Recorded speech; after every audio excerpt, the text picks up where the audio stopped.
அனைவருக்கும் வணக்கம். நம்மளோட நஞ்சை கட்டமைப்பு வயலில் புஞ்சை வேளாண்மை தண்ணி இல்லாதனால எங்கள் பகுதியில் யாருமே வேளாண்மை செய்யலை. போன வருஷம் நடவு செஞ்சவங்க மட்டும் தான் இந்த முறை அறுவடை செஞ்சுருக்காங்க. வேறு யாரும் புதுசாக வெற்றிலையோ வாழையோ நடவு பண்ணல. நீர் பட்டாக்கம் டெல்டா பகுதியினால காவேரியை நம்பி மட்டும்தான் எங்களோட பாசனம் இருக்கிறதுனால இந்த சூழல். நம்மளோட நிலம் கட்டமைப்பு பண்ணியிருந்தோம், நஞ்சை கட்டமைப்பு பண்ணியிருந்தோம். அதில் புஞ்சை வேளாண்மை செய்யலாம்னு சொல்லி குறைவான நீர் மட்டும் நம்ம போர்லேருந்து தண்ணி எடுத்து பயன்படுத்துறதுனால எள் போட்டிருந்தோம், புளிச்சக்கீரை கொஞ்சம், சோளம் கொஞ்சம் போட்டிருக்கோம். எள் அறுவடை பண்ணிட்டோம். அங்கே தெரியுறது சோளக்காடு, ஒரு 1/2 ஏக்கர் சோளம் போட்டிருந்தோம்.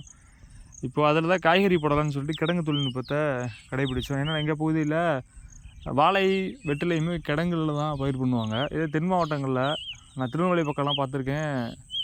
அப்படியே நெல்லங்காடு மாதிரி வாழையை நடவு செஞ்சுருவாங்க. அப்படியே நேரடியாக தண்ணி பாய்ச்சுவாங்க. தண்ணி பாய்ச்சனால என்ன ஆகும் அப்படின்னா, அப்படியே பாய்ச்சவங்க அப்படியே காஞ்சி போயிடும். எங்கள் பகுதி கழிப்பு அதிகமாக இருக்கும். அதனால் கிடங்கு அதுக்கு காற்றோட்டத்துக்காகவும் வெப்பத்துக்காகவும் நீரை சரியான முறையில் காய வைக்கிறதுக்காகவும் கிடங்கு தொழில்நுட்பத்தை கடைபிடிச்சாங்க.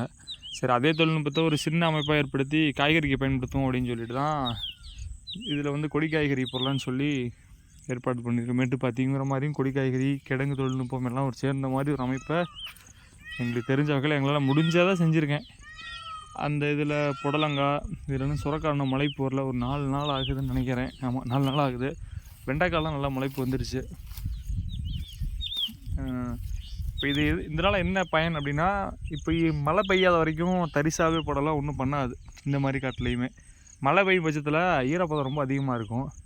எங்கள் காட்டில் எப்போயுமே ஒரு அரடியிலே தண்ணி எப்போவுமே இருந்துக்கிட்டே இருக்கும். கழிப்பு அதிகமாக இருக்கிறதுனால நீர் கீழே இருந்துக்கிட்டே தான் இருக்கும். மண்ணும் ரொம்ப கெட்டியாகவே தான் இருக்கும். அதனால் இப்போ கிடங்கு தொழில்நுட்பம் எடுக்கிறனால என்ன ஆகும்னா, நீர் சீக்கிரமாக அந்த நீரோட்டம் சீக்கிரமாக விட்டு போகும். மண்ணில் இருந்து தேவையான அதிகப்படியான நீரோட்டம் அந்த கொதனே இல்லாமல் சேறு இல்லாமலே இருக்கும் எப்போயுமே. அப்புறம் காற்றோட்டம், வெப்பம் வேருக்கு எளிமையாக வெப்பமும் காற்றும் சரியான முறையில் கிடக்கும். அந்த வெப்பத்தினால நீர் சீக்கிரமாக வற்றி போயிடும். ஒரு புழுக்கம் கிடச்சி விதை நல்லா முளைச்சி வரதுக்கான சூழலை ஏற்படுத்தி கொடுக்கும்.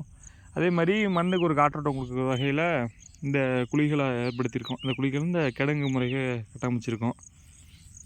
இந்த கிடங்கு முறையில் எந்த வகையில் அறுவடை பண்ணுறோம், இதில் எந்த மாதிரியான சவால்கள் சந்திக்கிறோம் அப்படிங்கிறத எங்களுக்கு தெரிஞ்ச நாங்கள் அனுபவிக்கிறத உங்களுக்கு பகிர்ந்துக்கிறேன். நன்றி.